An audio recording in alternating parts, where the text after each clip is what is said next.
من بھاوری صورت دکھاؤ سجن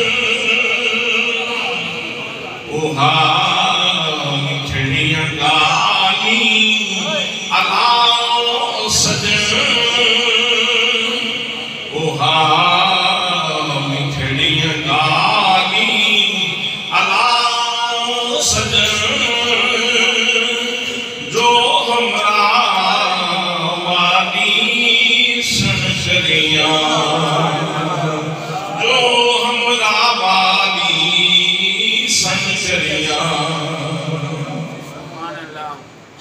سبحان اللہ ما اجل ملکا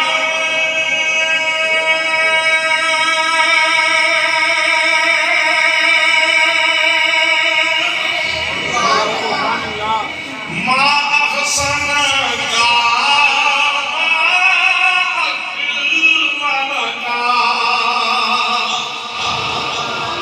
سبحان اللہ ما اجل ملکا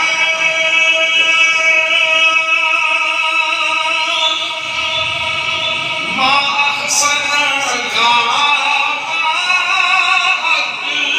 ملکا کتھے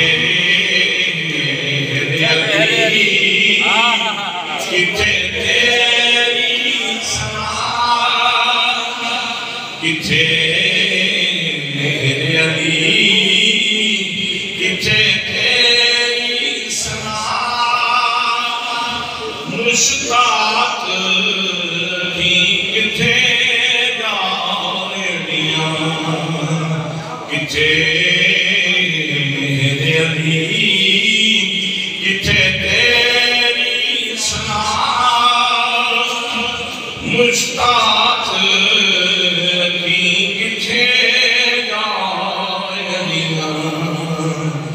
اج سکھ مکرانی ولیری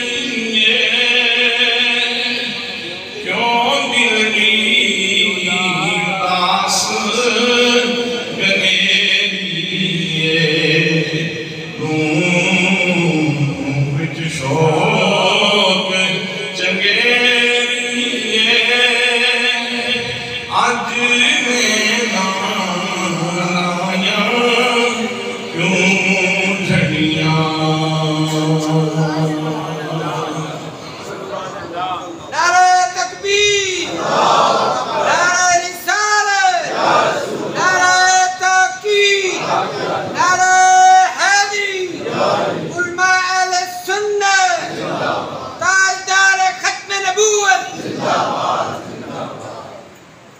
صدر بزم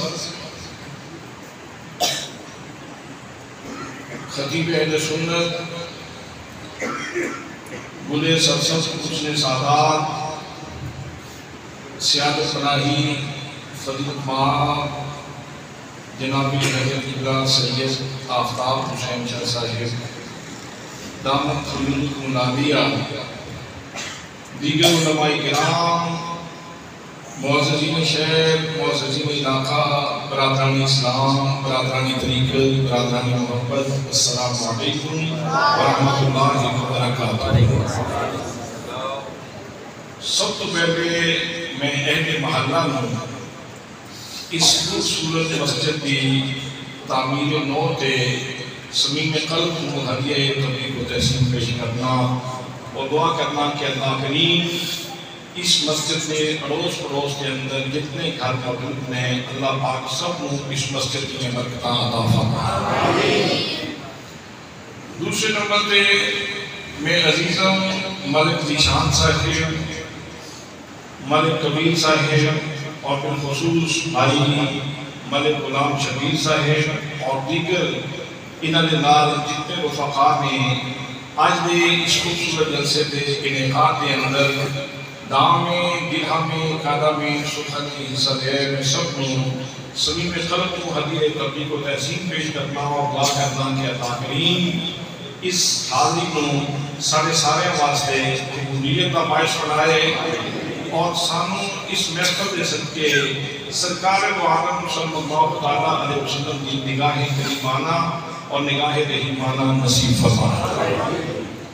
دوستان محترم، ربیع الثانی دا چند ہو چکے اور ربیع النور دا مہینہ ختم ہو چکے۔ سرکار دو عالم صلی اللہ علیہ وسلم کے تذکرہ جمال میں الحمدللہ پورا مہینہ گزرا اور اب ربیع ثانی ہے، یعنی دوسری بہار ہے، تو اب دوسری بہار کے تذکرے بھی ساتھ ہوں گے۔ آج کے اس خوبصورت جلسے میں جو بات آپ کی خدمت پیش کرنا چاہ رہا ہوں وہ یہ ہے کہ 14.5 سال گزر جانے کے باوجود آج تک مومن نبی مکرم صلی اللہ علیہ وسلم کی آمد پہ اتنی خوشی کیوں مناتے ہیں، اہتمام کیوں کرتے ہیں؟ حضرات یاد رکھیں، خوشی منانے کی 3 عقلی بنیادیں ہیں۔ 3 عقلی بنیادیں ہیں خوشی منانے کی۔ سب سے پہلی بنیاد یہ ہے کہ یہ دیکھا جائے کہ آنے والی ہستی کہاں سے رہی ہے، آنے والی ہستی کہاں سے رہی ہے، یہ پہلی بنیاد ہے خوشی منانے کی۔ اگر اسی مجلس میں کوئی ایسا بندہ آ جائے جو عربی لباس میں ملبوس ہو اور تحقیق کے ساتھ معلوم ہو کہ یہ بندہ حجاز مقدس سے آیا ہے، عرب شریف سے آیا ہے، اور وہ آگے کہتے کہ میں مدینہ طیبہ سے آیا ہوں، تو کتنے لوگ ایسے ہیں اس مجلس میں جو یہ چاہیں گے کہ یہ آدمی میرے گھر میں آئے، میں اس کی تعظیم کروں، میں اس کی تکریم کروں، میں اس کو کھانا کھلاؤں، میں اس کو تحفہ پیش کروں۔ حضرات آپ اس کی بایوگرافی نہیں دیکھیں گے، اس سے یہ نہیں پوچھیں گے کہ تیرا باپ کون ہے، تیرا دادا کون ہے، آپ اس بات پہ خوش ہو جائیں گے مدینے سے آیا ہے، یہ مدینے کا مہمان ہے۔ تو اس لیے میں چاہتا ہوں کہ میں اس کی عزت کروں، میں اس کی تکریم کروں، میں اس کی آمد پہ خوشی مناؤں، اپنے گھر والوں سے بھی کہوں کہ مدینے سے آیا ہے، آج کا مہمان مدینے سے آیا ہے۔ حضرات محترم، اگر شخصیت غیر معروف ہو اور مدینہ طیبہ سے آئے تو اس کی آمد پہ آپ کے احساسات بدل جاتے ہیں۔ تو جب آنے والی ہستی نبیوں کا امام ہو اور بارگاہ رب العزت سے آ رہا ہو تو اس کی آمد پہ خوشی کیوں نہیں ہوگی؟ آج اگر آپ یہ دیکھنا چاہتے ہیں کہ ہم خوشی کیوں مناتے ہیں تو ہماری پہلی بنیاد یہ ہے کہ ہم اپنے آقا کریم صلی اللہ علیہ وسلم کو سب سے پہلے اس زاویے سے دیکھتے ہیں کہ نبی کریم صلی اللہ علیہ وسلم کہاں سے رہے ہیں اور اس ہستی کے ساتھ میرا اور آپ کا تعلق کیسا ہے۔ حضرات اگر قرآن مقدس کا آپ مطالعہ کریں، بلکہ قرآن مقدس کھولیں اور اس کے گدے کے اوپر آپ دیکھیں تو وہاں اللہ کریم کے اسماء گرامی، اسماء حسنہ آپ کی نظر میں آئیں گے۔ آپ دیکھیں گے کہ اللہ کریم کا اسم گرامی لکھا ہوا ہے، گدے کے اوپر لکھا ہوا ہے الرحمن۔ کیا مطلب ہے؟ بہت زیادہ رحم فرمانے والا۔ یہ کس کے اوپر رحم فرماتا ہے؟ سارے جہان کے اوپر فرماتا ہے، لیکن میں مستثنیٰ نہیں ہوں، میرے اوپر بھی بہت زیادہ کرم فرمایا ہے، میرے اوپر بھی اس نے بہت زیادہ رحم فرمایا ہے۔ اس کا مطلب یہ ہوا کہ اس کی شان رحمانیت کا تعلق مجھ سے موجود ہے، میرے ساتھ اس کی شان رحمانیت کا تعلق موجود ہے۔ اس کا اسم گرامی لکھا ہوگا الرزاق، رزق دینے والا، سارے جہان کو پالتا ہے لیکن مجھے بھی تو وہی پالتا ہے۔ اس کا مطلب یہ ہے کہ اس کی شان رضاقیت کا تعلق بھی میرے ساتھ موجود ہے، میرے ساتھ اس کی شان رضاقیت کا تعلق بھی موجود ہے۔ حضرات اللہ کریم کا اسم گرامی ہے الجبار، ٹوٹے ہوئے دلوں کو جوڑنے والا۔ بے شک وہ سارے مجروح دلوں کے اوپر مرہم رکھتا ہے، لیکن کبھی میرا دل ٹوٹ جائے تو پھر وہی تو ہے جو مرہم رکھتا ہے۔ اس کا مطلب ہے اس کی شان جباری کا بھی میرے ساتھ تعلق موجود ہے کہ وہ ٹوٹے ہوئے دلوں کے اوپر مرہم رکھتا ہے۔ سبحان اللہ کہہ دے کوئی حرج نہیں۔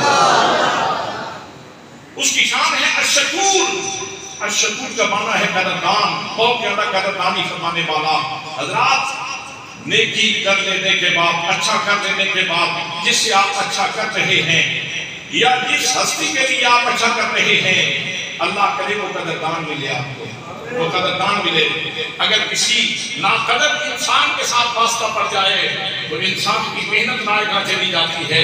اور آخری نے اپنی شان بیان فرمائی کہ میں شکور ہوں، میں قدردان ہوں، اور وہ اتنا قدردان ہے کہ ہم ایک نیکی کرتے ہیں تو وہ اجر 10 کا عطا فرماتا ہے۔ اور یہ میرے ساتھ بھی اس کا تعلق موجود ہے، تیرے ساتھ بھی تعلق موجود ہے۔ اس کا مطلب یہ ہے کہ اللہ کریم کی شان شکوری کا تعلق بھی ہمارے ساتھ موجود ہے۔ اور حضرات اگر اللہ کریم کی شان غفاری کو دیکھیں تو اس کا مطلب ہے بخشنے والا۔ غفار کا معنی ہے بہت زیادہ بخشنے والا۔ ہم خطائیں کرتے ہیں، ہم غلطیاں کرتے ہیں، اور اللہ کریم ہم سب کو بخشنے والا ہے، مہربانی فرمانے والا ہے۔ تو اس کا مطلب یہ ہے کہ شان غفاری کا تعلق بھی میرے ساتھ موجود ہے۔ اور جب میں اسماء الحسنی کو پڑھنے لگا اور اس کے معنی تلاش کرنے لگا تو ایسے لگا کہ جیسے یہ رحمان کے تو بورڈ لگے ہوئے ہیں، یہ اس کے کرم کے مختلف دروازے ہیں، اور اس نے ہر دروازہ بنایا ہی میرے لیے۔ تو پھر دل سے یہ بات نکلتی ہے، مہربانہ سلطانہ تیری شان،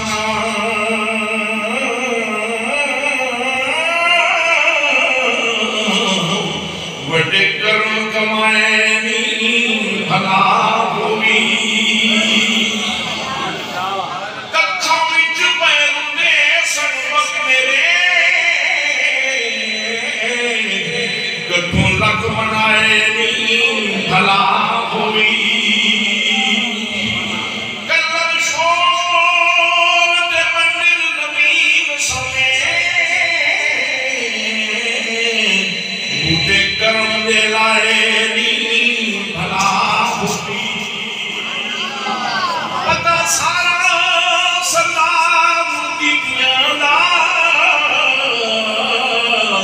پردے اے پاتے پائے نی بھلا ہوئی۔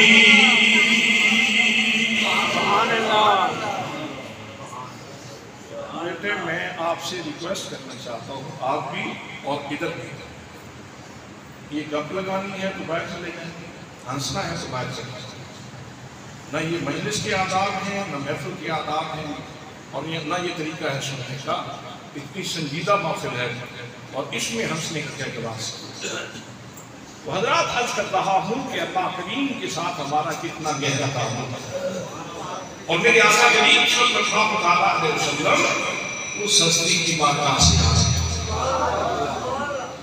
حضرات محترم اگر ایک اور تعبیر سے دیکھیں تو اللہ کریم کے کرم اور طرح سے بھی موجود ہیں۔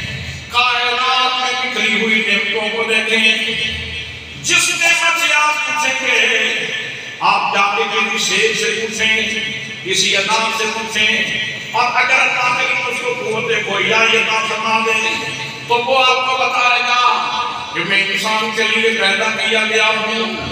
اللہ سے محترم آپ کیوبے کے پہاڑ کے پاس چلے جائیں، اللہ کریم نے اس کے سینے میں جپسم رکھی ہے، کوئلہ رکھا ہے، نمک رکھا ہے، سبزے کی دستار باندھی ہے۔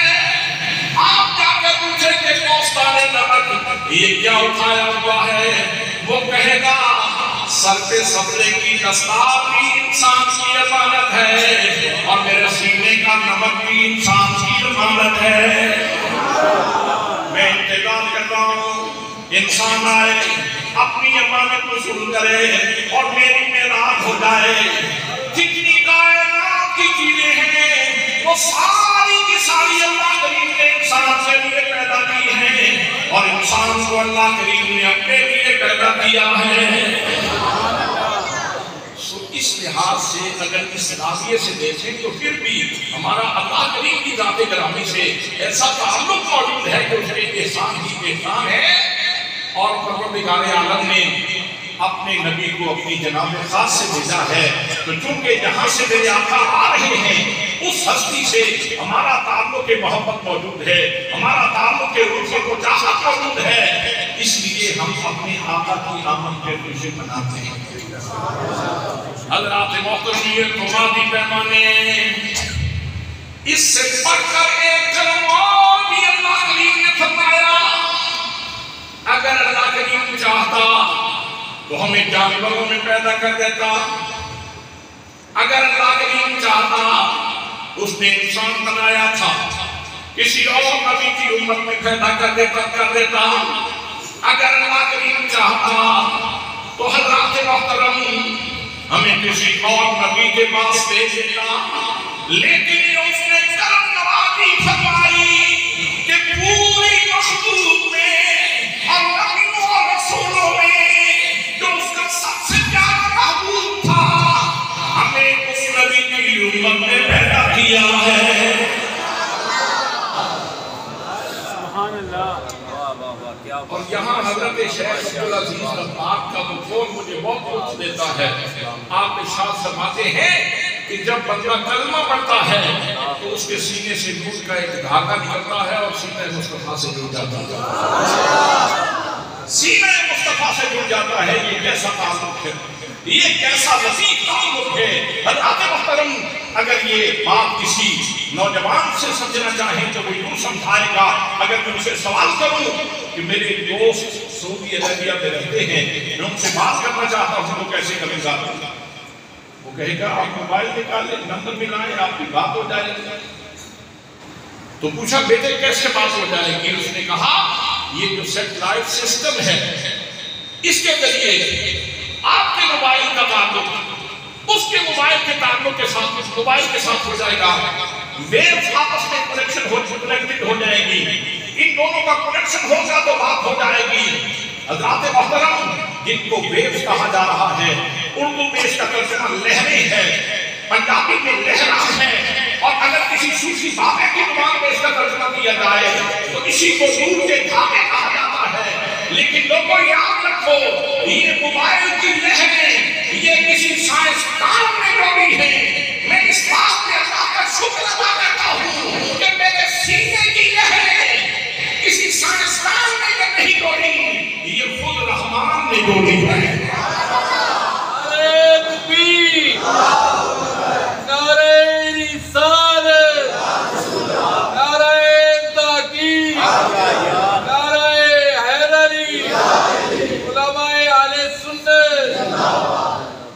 اگر یہ احساس آپ کو مزہ دے تو آپ یوں کہہ سکتے ہیں، میرا دل پالا دل لگیا میرے چوکم پرے دے، میرا دل پالا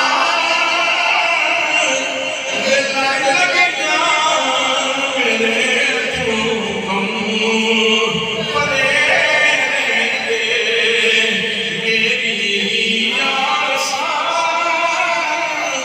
امیداں دے سدا سوکے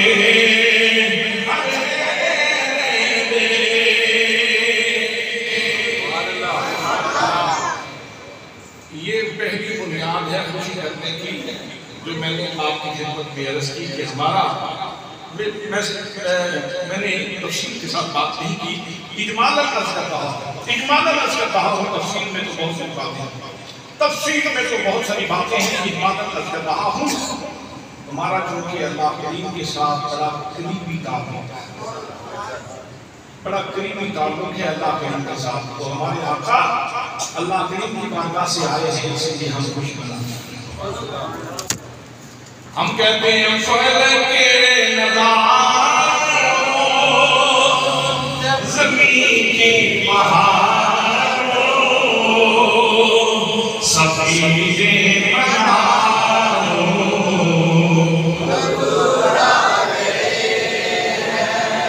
اٹھو کے مارو چلو میرے سہاروں خبر کے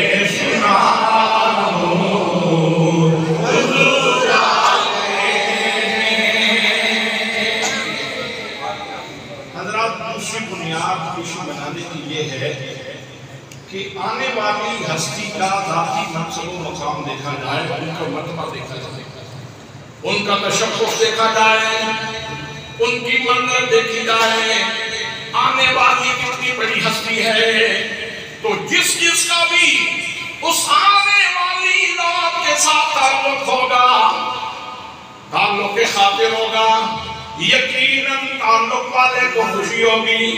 حضرات محترم، آئیے میں آپ سے پوچھتا ہوں، مجھے اپنے دل کی بات بتائیں۔ میں کہوں ملک نشان ذرا اس معاملے میں اپنے دل کی بات بتائیں، ملک صاحب اپنے دل کی بات بتائیں، تو جب یہ بتائیں گے تو لوگ کہیں گے بھئی اس نے دل کی بات کی ہے، اب اس کے اوپر اعتراض کیسا ہے؟ لیکن ایک ہے ہیرا بٹ کی دل کی آواز اور ایک ملک نشان کے دل کی آواز ہے۔ ہم آج مخلوق خداوندی کو نہیں پوچھتے، ہم اللہ کے قرآن سے پوچھتے ہیں۔ قرآن اپنے دل کی آواز کو بتا دو، اس بارے میں کیا ہے؟ حضرات محترم، جب اب قرآن سے یہ بات پوچھیں گے، قرآن بولتا ہے اور ارشاد فرماتا ہے، فرمایا یاسین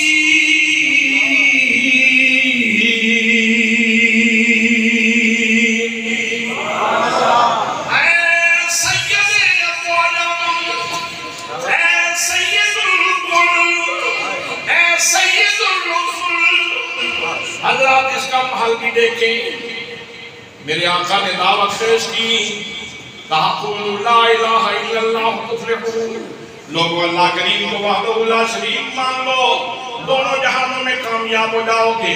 انہوں نے کہا لست مرسلا، تم تو رسول ہی نہیں ہو۔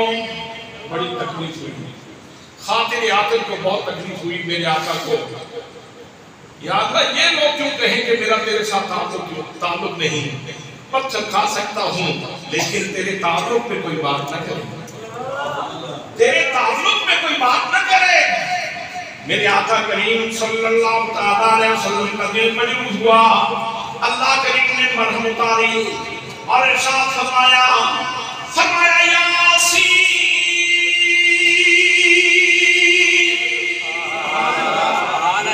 اے سید ابواب، اے سید الرسل۔ حضرات محترم، اس کا علماء نے معنی کیا لکھا؟ اللہ کریم نے ارشاد فرمایا، میرے پیارے حبیب، یہ تو کہتے ہیں تم رسول نہیں ہو، تم نبی نہیں ہو، لیکن میں کہتا ہوں اگر جناب آدم علیہ السلام نبی ہیں تو تم جناب آدم کے سردار ہو، اگر جناب نوح نبی ہیں تو تم جناب نوح کے سردار ہو، اگر جناب موسیٰ نبی ہیں تو تم جناب موسیٰ کے سردار ہو، اگر جناب عیسیٰ نبی ہیں تو تم جناب عیسیٰ کے سردار ہو۔ محبوب یہ تو کہتے ہیں تم رسول نہیں ہو، تم نبی نہیں ہو، لیکن میں خدا کہتا ہوں تم سارے نبیوں کے بھی سردار ہو، سارے رسولوں کے بھی سردار ہو۔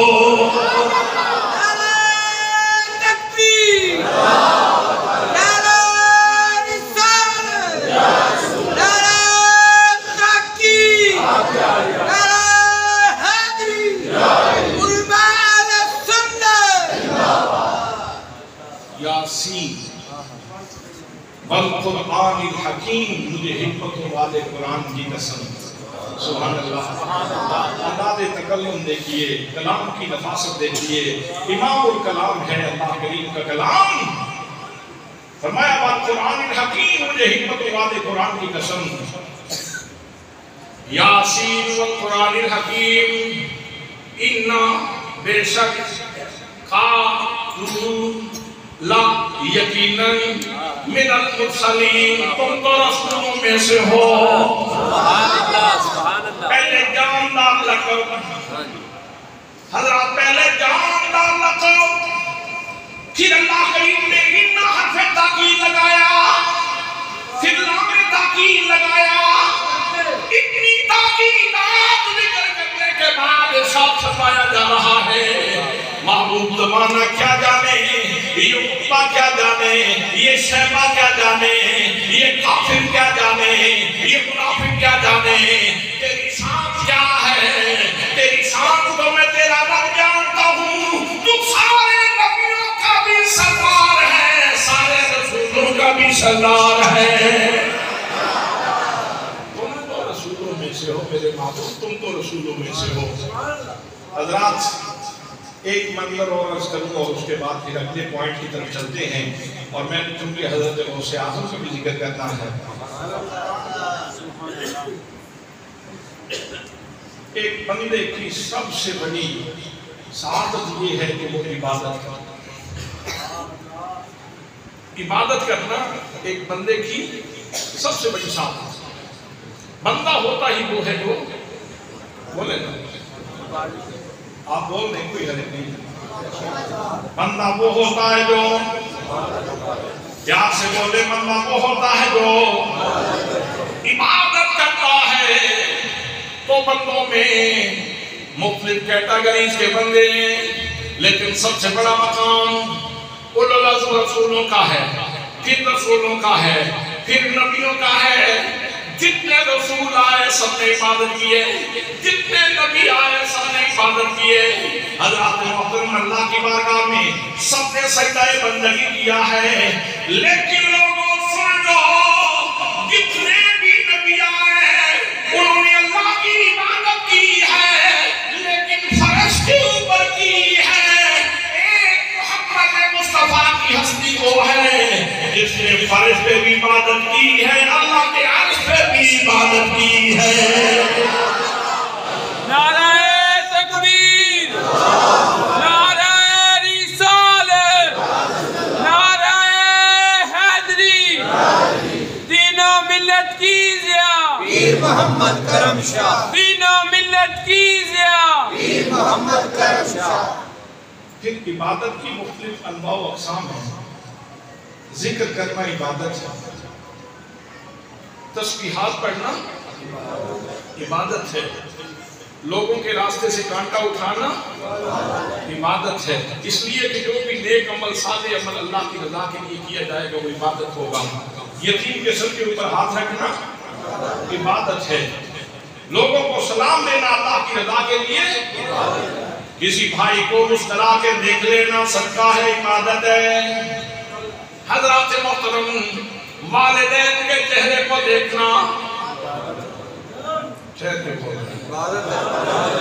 مشکل تو نہیں، کہیں مشکل تو نہیں ہو گئی۔ والدین کے چہرے کو دیکھنا عبادت ہے۔ کتنا خوش نصیب ہے وہ لوگ جن کے گھروں میں یہ روشنی کے دو مینار موجود ہیں، جن کے گھر میں یہ دو بوہے نور موجود ہیں، جہاں اللہ کا نور میرے اور تیرے لیے برستا ہے۔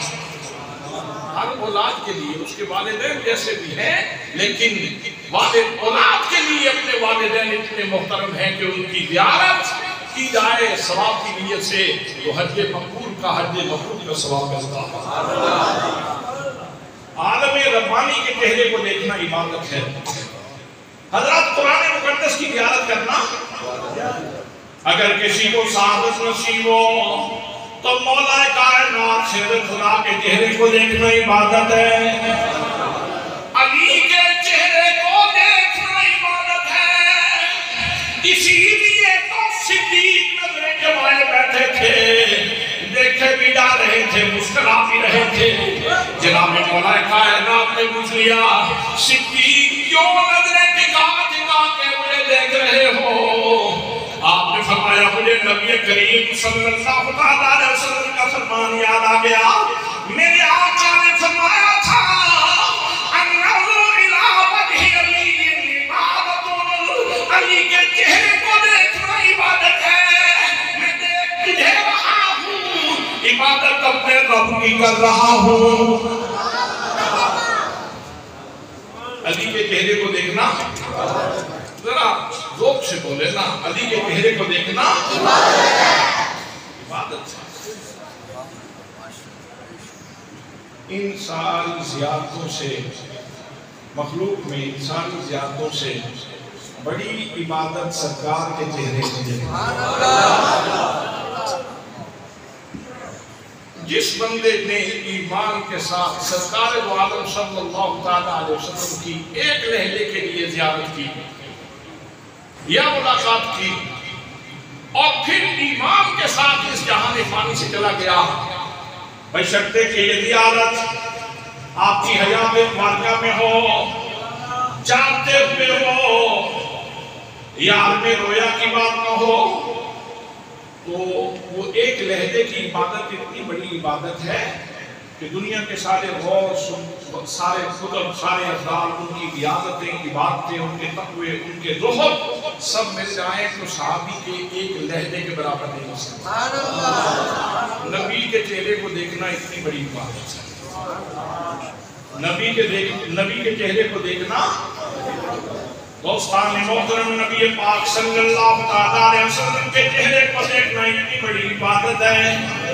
اگر ایک لہجے کے لیے نبی کریم صلی اللہ علیہ وسلم کے چہرے کو دیکھنا اتنی بڑی عبادت ہے، تو پھر میرے دوستو اگر مخلوق کو دیکھنا اتنی بڑی عبادت ہے تو خود خالق کو دیکھنا اتنی بڑی عبادت ہے۔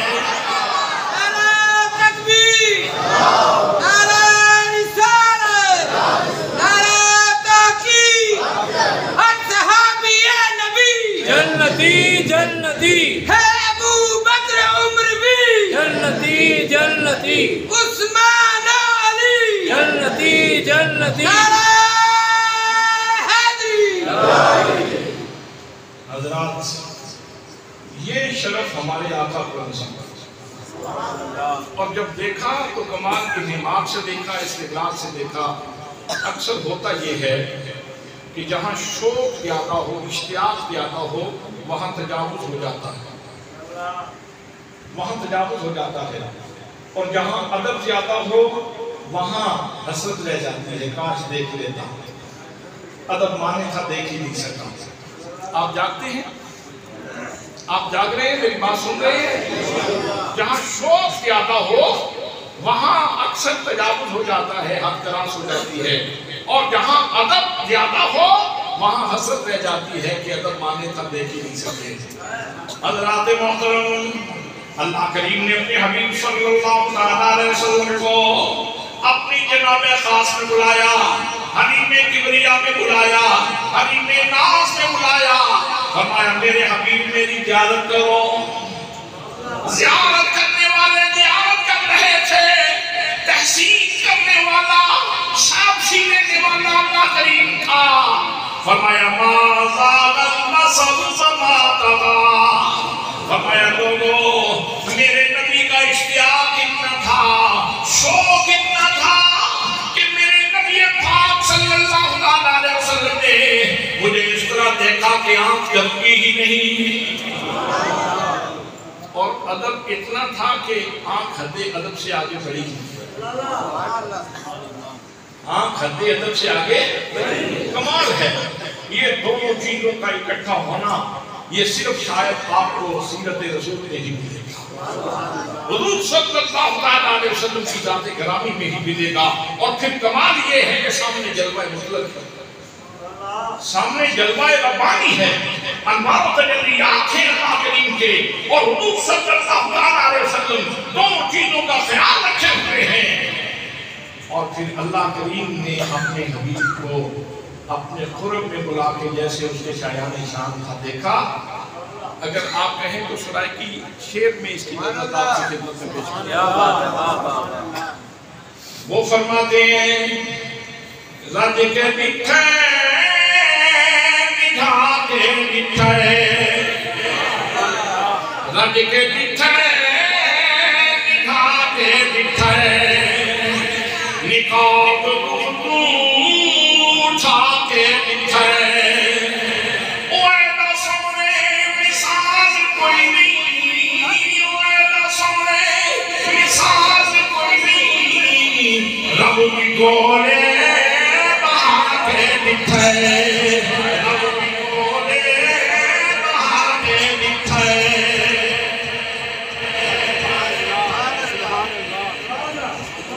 یار کتنے ہم خوش نصیب لوگ ہیں، کتنے خوش نصیب لوگ ہیں کہ ہمیں اللہ کریم نے اس نبی کی غلامی عطا فرمائی جو اللہ کریم کا اتنا محبوب ہے، اتنا محبوب ہے۔ یہ میں نے دوسری بنیاد آپ کی خدمت میں عرض کی کہ اس بنیاد پہ بھی خوشی منائی جاتی ہے اور تعلق والے مناتے ہیں کہ آنے والی ہستی کتنی بڑی ہے اور میرا ان کے ساتھ تعلق کیا ہے، یہ تعلق بھی بتاتے ہیں۔ فرمایا النبی اولیٰ بالمؤمنین من انفسہم، نبی مومنوں کی جانوں سے بھی زیادہ قریب ہے۔ آپ میں بڑے پڑھے لکھے لوگ موجود ہیں، بڑے زیرک بڑے دانا لوگ تشریف فرما ہیں۔ اگر میں کسی بھائی سے یہ کہوں، کسی نوجوان اسٹوڈنٹ سے یہ کہوں کہ آپ ذرا یہ بتائیں کہ جان کتنی قریب ہے کوئی بندہ جو اٹھ کے تشریح کر دے کہ جان میرے کتنی قریب ہے؟ کوئی کالج اسکول کے ماحول سے علم کے موتی اکٹھے کرنے والا انسان کوئی اٹھے اور اس کی ڈیفینیشن کرتے کہ موت اپنی جان بندے کے کتنا قریب ہے۔ اللہ جب ہم یہی فیصلہ نہیں کر پائے کہ جان کتنی قریب ہے، اللہ فرماتا ہے محبوب تو تیری جان سے بھی زیادہ قریب ہے۔ جب اتنی بڑی ہستی ہو اور میری جان سے بھی زیادہ قریب ہو تو اب بتائیں خوشی ہونی چاہیے۔ اب ایمان والا خوشی کرے گا کہ نہیں کرے گا، یہ دوسری اخلاقی بنیاد ہے، دوسری عقلی بنیاد ہے جو میں آپ کی خدمت میں عرض کر رہا ہوں۔ اس کا مطلب یہ ہے کہ ہمارا حق بنتا ہے کہ ہم یہ کہیں وہ دیکھو نور برساتا عرب کا تاج لایا، وہ دیکھو نور برساتا عرب کا تاج لایا، ملی راحت غلاموں کو یتیموں کو قرار آیا۔ حضرات تیسری بنیاد وہ یہ ہے کہ انسان کیونکہ حدیث ہے نا فطرتاً، تو یہ سوچتا ہے ٹھیک ہے بہت بڑی ہستی کے پاس سے آئے، خود بھی بہت بڑی ہستی ہے، لیکن میں تو یہ دیکھوں گا کہ میرے لیے کیا لائے ہیں، میرے لیے کیا لائے ہیں۔ حضرات میرے لیے اور آپ کے لیے بہت ساری چیزیں لکھی ہیں، اتنی چیزیں میرے آقا کریم صلی اللہ علیہ وسلم لے کے آئے ہیں کہ جن کو ہم گن بھی نہیں سکتے، اتنی چیزیں ہیں، اور ان میں سے صرف ایک چیز آپ کی خدمت میں عرض کر رہا ہوں، وہ ہے اللہ کا قرآن۔ اللہ کا قرآن لے کے آئے۔ قرآن کیا ہے؟ ایک حرف پڑھے تو 10 نیکیاں ملتی ہیں، نیکیاں ملے تو پھر کیا ہوتا ہے؟ نیکیاں مل جائیں تو مالک راضی ہو جاتا ہے۔ میرے دوستو، ہم یہاں عیاشی کرنے کے لیے نہیں آئے، ہم یہاں آوارہ گردی کرنے کے لیے نہیں آئے، ہم یہاں فقط سونے کے لیے نہیں آئے، ہم یہاں وقت ضائع کرنے کے لیے نہیں آئے، ہمارا باتو تاش کھیلنا نہیں ہے، ہمارا کام بلیئرڈ میں کھیلنا نہیں ہے، ہمارا کام وقت ضائع کرنا نہیں ہے۔ اللہ کریم ارشاد فرماتا ہے خلق الموت والحیات لیبلوکم ایکم احسن عملا۔ میں نے موت و حیات کو اس لیے پیدا کیا ہے تاکہ میں تمہیں آزماؤں کہ تم میں سے اول عمل اچھا کون ہے۔ اللہ فرماتا ہے کہ میں عمل نہیں دیکھنا چاہتا، میں حسن عمل دیکھنا چاہتا ہوں۔ لیبلوکم ایکم احسن عملا، احسن عمل کس کے پاس ہے، میں یہ دیکھنا چاہتا ہوں اس کے عمل میں کتنا حسن موجود ہے۔ مالک وہ حسن کا خزانہ بھی بتا جہاں سے حسن لے اور اپنے عمل میں ڈال۔ تو فرمایا لقد کان لکم فی رسول اللہ اسوۃ حسنہ، میرے نبی کی زندگی پوری کی پوری زندگی وہ حسن کا خزانہ ہے۔ وہاں سے نور لو اور اپنی زندگی کو منور کر لو، وہاں سے حسن تشریف کرو اور اپنی زندگی کو ڈیکوریٹ کر لو، وہاں سے حسن لو اور اپنے شب و روز کو سنبھال لو۔ حضرات محترم، قرآن مقدس نبی مکرم صلی اللہ علیہ وسلم نے ہمیں تحفہ لا کے دیا، اور وہ قرآن کہتا ہے نبی کے قریب ہو جاؤ، میرے رسول کے قریب ہو جاؤ، جتنے رسول کے قریب ہو جاؤ گے اتنے زیادہ سمجھ جاؤ گے۔ قرآن مقدس نے فرمایا من یطع الرسول فقد اطاع اللہ۔ مت سوچئے کہ اللہ کریم کو چلنے سے پاک ہے، اللہ کریم کو کھانے سے پاک ہے، اللہ کریم کو پینے سے پاک ہے، اب میں کیسے کھاؤں اور پیوں کہ جس سے میرا رب راضی ہو جائے؟ وہ خود تو کھاتا پیتا نہیں، پھر میں کس کو دیکھوں اور کھانا سیکھوں؟ فرمایا تمہیں مجھے دیکھنے کی ضرورت نہیں ہے، تم مجھے نہ دیکھو، تم آمینہ کے لال کو دیکھو، اس کے پیچھے چلنا شروع کر دو۔ تم نے اس کی اطاعت کر لی تو سمجھ لینا تم نے خدا کی اطاعت کر لی ہے، یوں سمجھ لو کہ تم نے خدا کی اطاعت کر لی ہے۔ حضرات، قرآن مقدس کا ایک دیا ہوا تحفہ اگر آپ پڑھیں قرآن پاک تو ہر دوسری آیت اس بات پہ ختم ہوتی ہے کہ اللہ کریم دیکھ رہا ہے، اللہ کریم دیکھ رہا ہے۔ کہیں آتا ہے اللہ بصیر ہے، دیکھنے والا ہے، کہیں آتا ہے اللہ سمیع ہے، سننے والا ہے، کہیں آتا ہے اللہ کریم شہید ہے، مشاہدہ کرنے والا ہے، کہیں آتا ہے کہ اللہ کریم خبیر ہے، باخبر ہے، کہیں ارشاد فرمایا کہ وَنَحْنُ أَقْرَبُ إِلَيْكِ مِنْ حَبْلِ الْوَرِيدِ، ہم تمہاری شاہدہ سے زیادہ قریب ہیں، کہیں فرمایا وَهُوَ مَعَكُمْ، تم جہاں بھی ہو اللہ تمہارے ساتھ ہے۔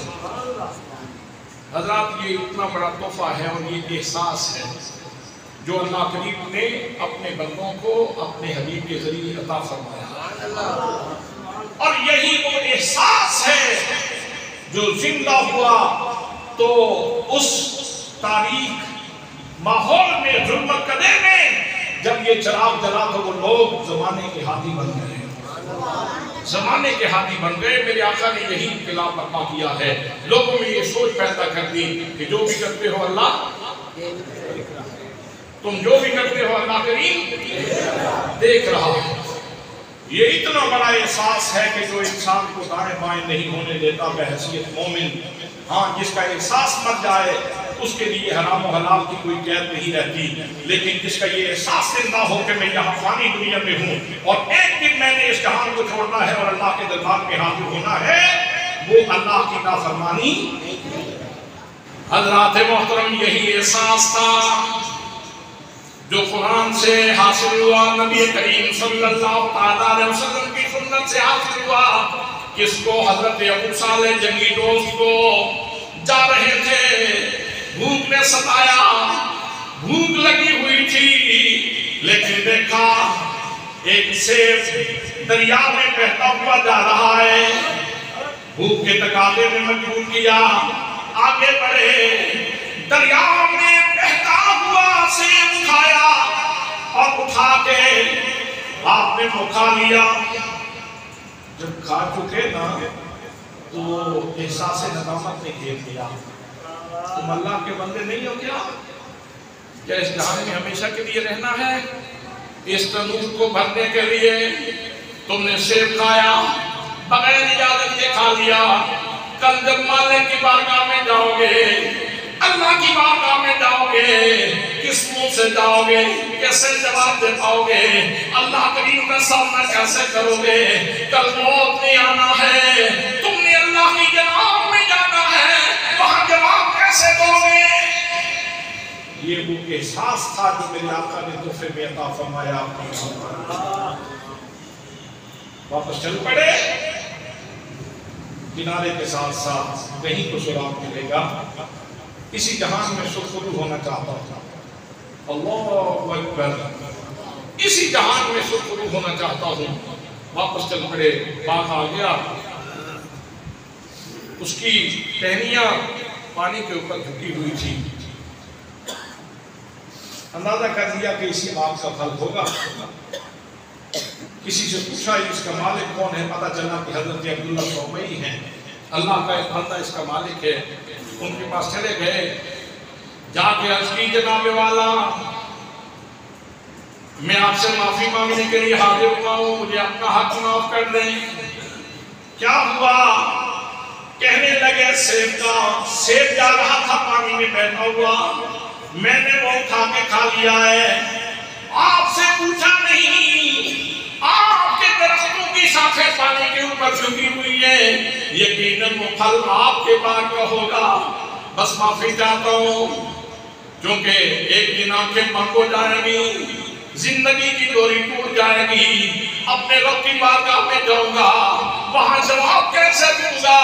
اس لیے چاہتا ہوں آپ مہربانی فرمائیں مجھے معاف کر دیں، تاکہ میں اپنے رب کی بارگاہ میں سرخرو ہو جاؤں۔ وہ بھی کسی شاہین کی تلاش میں تھے، وہ بھی کسی شاہین کی تلاش میں تھے۔ انہوں نے کہا میاں ایسے تو نہیں، 12 سال کی نوکری کرو،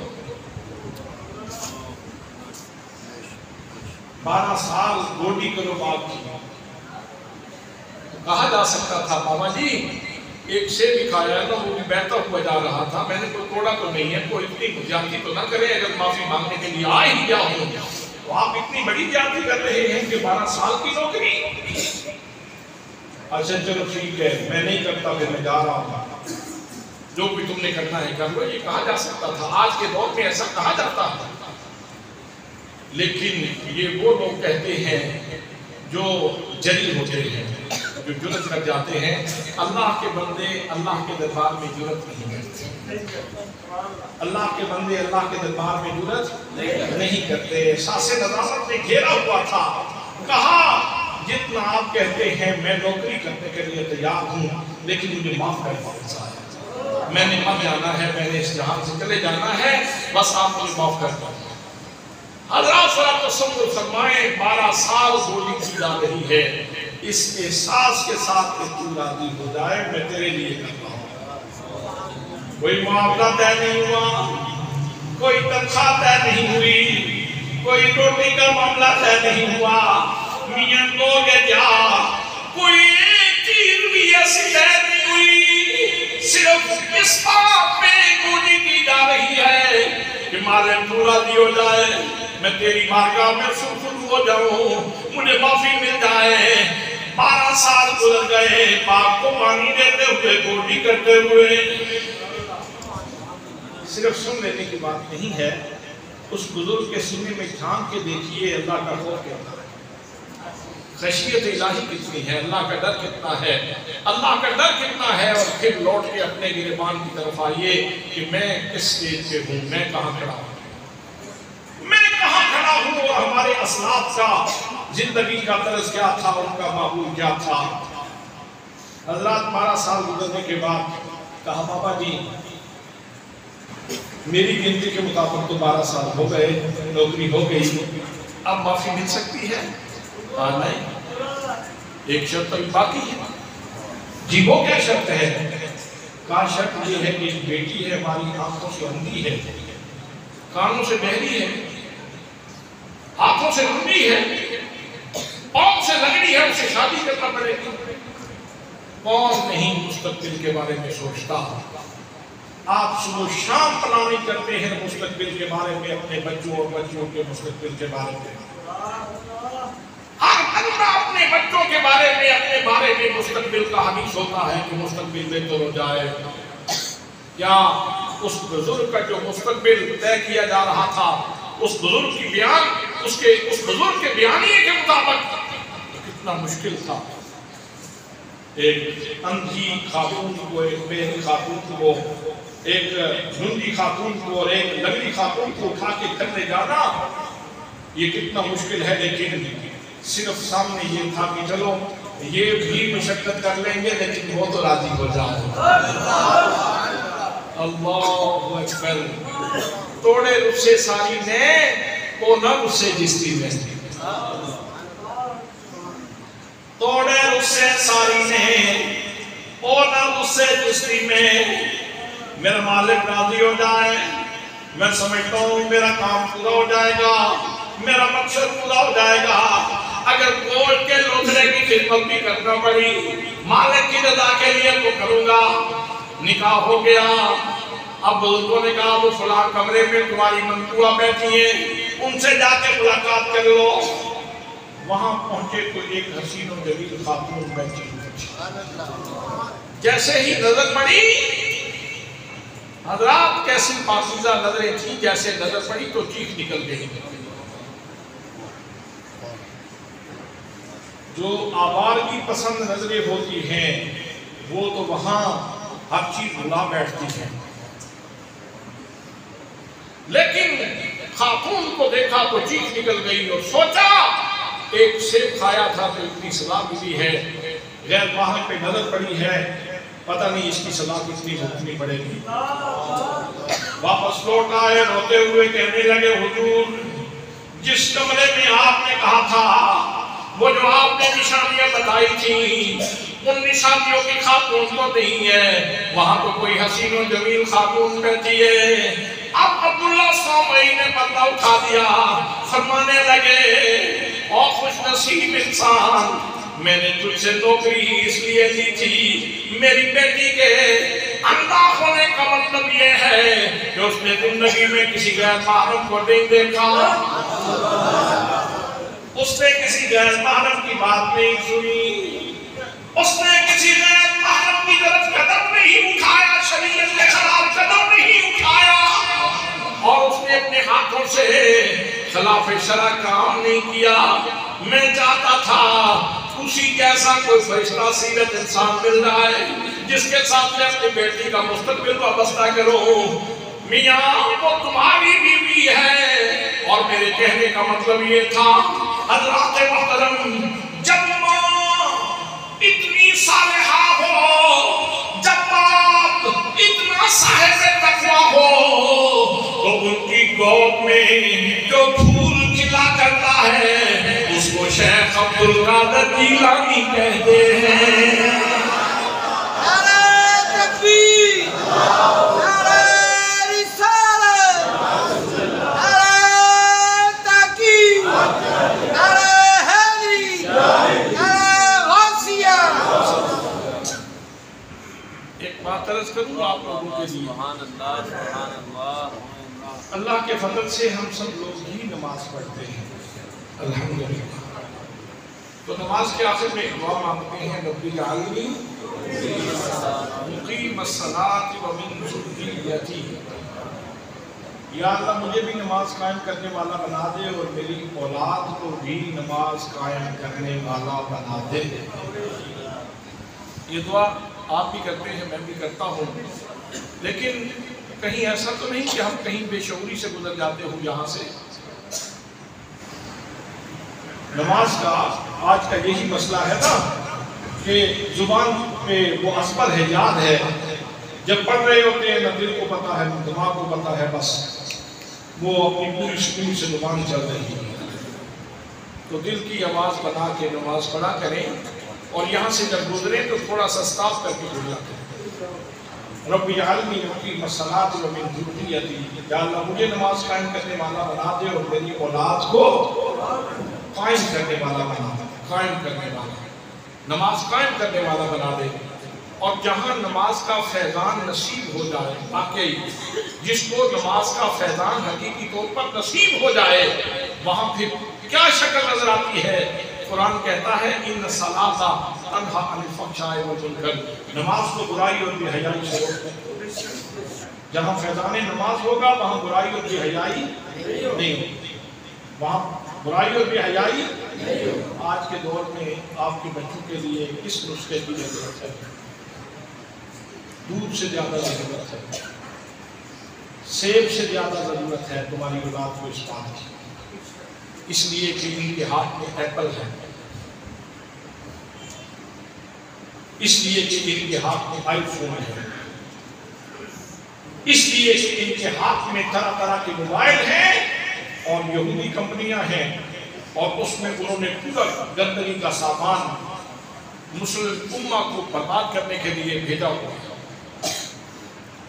آج ضرورت کس بات کی ہے؟ ضرورت اس بات کی ہے کہ آپ جب اس کتاب سے گزرے تو پھر پورے شعور سے گزرے اور یہ دعا مانگ کے نکلے، رب اجعلنی مقیم الصلاۃ ومن ذریتی، یا اللہ مجھے نماز قائم کرنے والا بنا دے اور میری اولاد کو نماز قائم کرنے والا بنا دے۔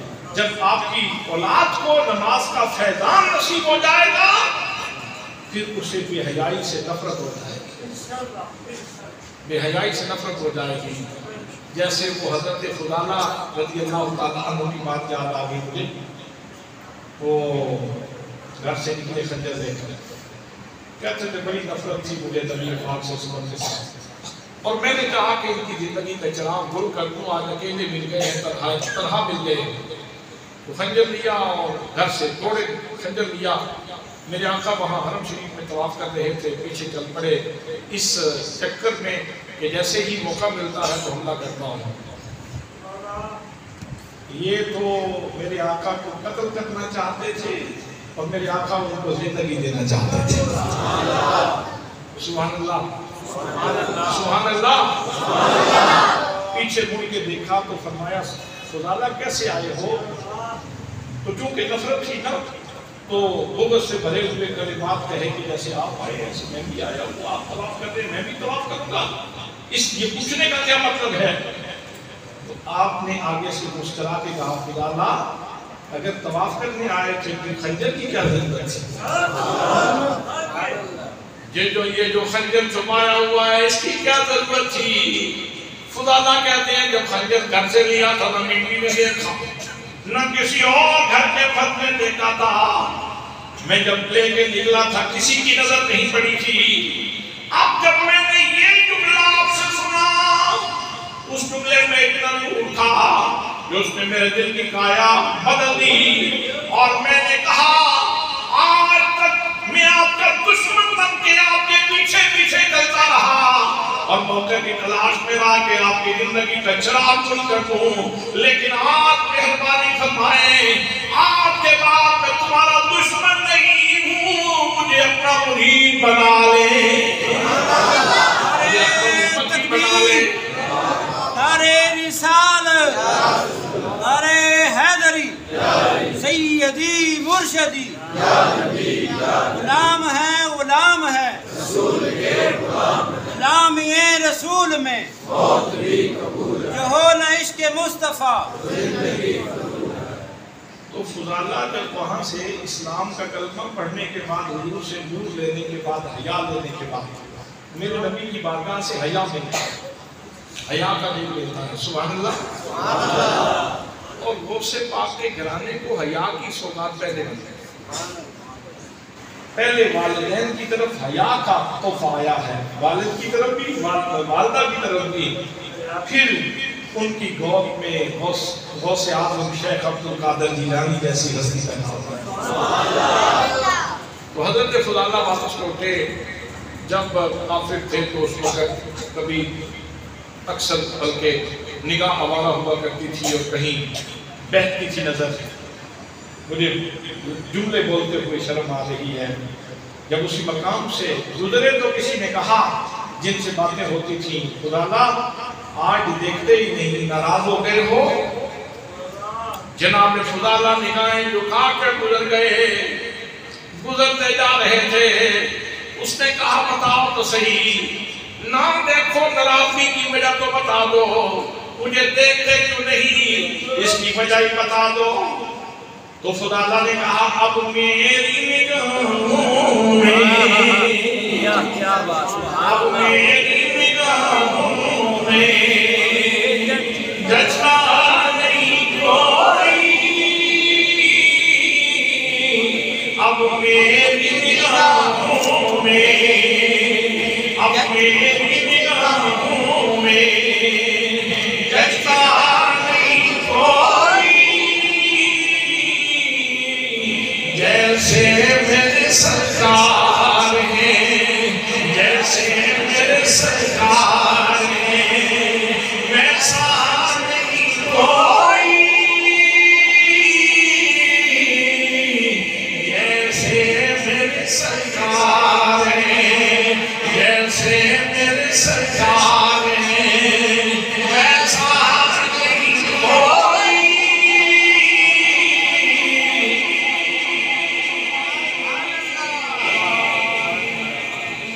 آج ہماری اولادوں کو اسی ذوق کی ضرورت ہے، اسی شوق کی ضرورت ہے اور یہ شوق مل سکتا ہے آپ کے پاس، اگر کسی سے تعویذ نہ ملے تو نماز کے اندر تعویذ موجود ہے، یہ پڑھا کریں اور شعور کے ساتھ پڑھا کریں۔ رب اجعلنی مقیم الصلاۃ وذریتی، یا اللہ میری اولاد کو نماز قائم کرنے والا بنا دے۔ اور جب یہ دعا کریں امام الانبیاء، وہ جو ہے جب یہ دعا کریں امام الانبیاء، نبیوں کے امام نے جب یہ دعا مانگی، جب ولیوں کے امام نے یہ دعا مانگی، جب جنتی عورتوں کی سردار نے یہ دعا مانگی، تو پھر اولاد نے وہ نماز قائم کی کہ زمانہ آج تک ان کی نماز کو سلام کر رہا ہے، اور زمانہ آج تک کہتا ہے یہ دل بھی حسینی ہے، یہ جان بھی حسینی ہے، یہ دل بھی حسینی ہے، یہ جان بھی حسینی ہے، الحمد کے ابلا کو امام حسینی ہے۔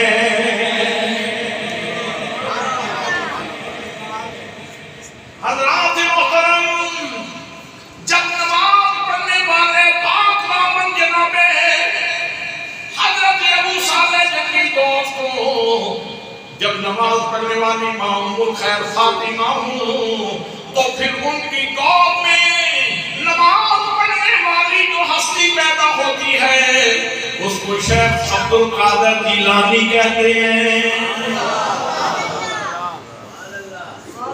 اندازہ فرمائیں علم کتنا ہے، شخصیت میں سرور کتنا ہے۔ آج پڑھ رہا تھا کہ حزب البحر پڑھنے والے لوگ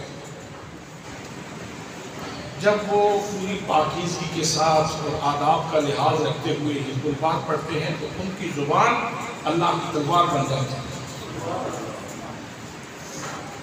ان کی زبان میں اللہ کی تلوار کی تاثیر آ جاتی ہے۔ بعض وظائف ایسے ہیں بندہ اتنا قبول ہو جاتا ہے اللہ کے دربار میں۔ حضرات سے آپ یہ دیکھیں کہ عبداللہ سومئی کا نواسہ اور حضرت ام الخیر فاطمہ کا بیٹا اور ابو صالح جنگی دوست کا بیٹا یہ ابھی پڑھنے کے لیے جا رہے ہیں۔ میں اب لمبی داستان نہیں کروں گا، میں نے گھڑی نہیں دیکھی، وقت تو کافی ہو گیا، سرور میں بس وقت نکل گیا، مجھے پتہ نہیں چلا، بس مدے میں بھی تھا اور وقت نکل گیا۔ حضرات میں معذرت صاحب ہوں اگر میں نے زیادہ وقت دیا ہو تو بس میں ختم کرتا ہوں۔ تو وہ مشہور بات ہے، راستے میں ڈاکو پڑھنے کے لیے جا رہے تھے، ابھی پڑھنے کے لیے جا رہے تھے بھئی، ابھی پڑھنے کے لیے جا رہے تھے، ابھی 25 سال عراق کے جنگلوں میں جو عبادت کی، ریاضت کی، زندگی کی، زہد اختیار کیا، تقوی اختیار کیا، پتے کھائے اور کہا جی میں پیارا راضی ہو گئے، اجمل کی دیکھ سے ڈرنی جن پر مرضی اپنی لوڑیں، پھر غلط نہیں بنی، غلط بنانے کے لیے، بات بنانے کے لیے تو پھر خود کو مٹانا پڑتا ہے۔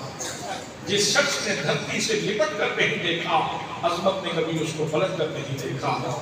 جو بلند ہوتے ہیں پہلے مٹتے ہیں تو پھر بلند ہوتے ہیں، دانا خاک میں مل کر گل و گلزار ہوتا ہے۔ تو حضرات جا رہے تھے تو ڈاکوؤں نے آ لیا، سب کو لوٹ لیا، ان کے پاس بھی آئے۔ اصل میں ان کے پاس لٹانے کے لیے سامان کچھ اور طرح کا تھا، باقی سب لوٹنے کے لیے جا رہے تھے، یہ لٹانے کے لیے جا رہے تھے۔ تو وہ آگے انہوں نے کہا تمہارے پاس کیا ہے؟ کہا کہ میرے پاس 40 درہم ہیں، یہ 40 دینار ہیں۔ بوڑھا اس نے کہا نوجوان ہے، بچہ ہے، نوجوان لڑکا ہے اور وہ ہم سے چھپاتا نہیں۔ سردار آیا، اس نے کہا سچی سچی بات بتاؤ تمہارے پاس کیا ہے؟ کہا 40 دراہم ہیں یا دنانیر ہیں؟ کہاں ہیں؟ یہ ہیں، سلے ہوئے ہیں، چھپائے کیوں نہیں؟ کہا ماں نے کہا تھا بیٹا عبد القادر جھوٹ نہ بولنا۔ نہیں آپ رک جائیں، بات یہیں پہ نہیں۔ میری ماں نے نہیں کہا تھا، آپ کی ماں نے نہیں کہا تھا، یہ اس ماں نے کہا تھا جس کا کسی دور میں تعارف یوں کروایا گیا تھا کہ یہ اندھی ہے اور گونگی ہے اور بہری ہے۔ جب ماؤں کی زبان میں اتنی تاثیر ہوتی ہے تو پھر وہ پونجی بچوں کے سینے میں اتر جاتی ہے، وہ بچوں کے سینے میں بات اتر جاتی ہے۔ صاحب ماں نے کہا تھا بیٹا جھوٹ نہ بولنا، بس اتنا جملہ تھا، الفاظ کتنے ہیں، حروف کتنے ہیں، ان کا حجم کتنا ہے، کانوں سے وہ ٹکرائے، کانوں کے راستے سے دل پہ اترے۔ ڈاکو باقی لوگوں کے پاس سامان تھا لٹانے کے لیے، وہ لٹ گئے، سامان لٹ گیا ان کا۔ ان کے پاس سچائی تھی، ان کے پاس حیا تھا، ان کے پاس نبوت کا نور تھا، ان کے پاس تعلیمات اسلام کی روشنی تھی، ان کے پاس ثبات اسلام تھی، ان کے پاس یہ اثاثہ تھا اجالے کا۔ انہوں نے ایک جملے میں ان کے کانوں میں اڈیل کے ان کے دل پہ جا کے جمع کیا۔ وہ رونے لگا۔ سرکار کہنے لگا بھائی میرے ساتھیوں، بس میری اور تمہاری آدھا فراق و بین ہو گئی، یہ میرا تمہارا آخری وقت ہے، اب میں تمہارے ساتھ نہیں چل سکتا۔ کیوں صاحب؟ یہ بچہ اپنی ماں کے وعدے کی اتنی، ماں کے حکم کی اتنی حفاظت کر رہا ہے، اور ہم صبح و شام خدا کے حکم کی پابندی کرتے ہیں، کتنے انجام ہیں۔ میں نہیں چل سکتا تمہارے ساتھ، میں ڈاکو نہیں رہوں گا، میں توبہ کرتا ہوں۔ انہوں نے کہا پھر تم اکیلے توبہ کرو گے؟ یہ کیسے ہو سکتا ہے؟ چلو پہلے ڈکیتی میں آگے آگے چلتے تھے، اب توبہ میں آگے چلتے۔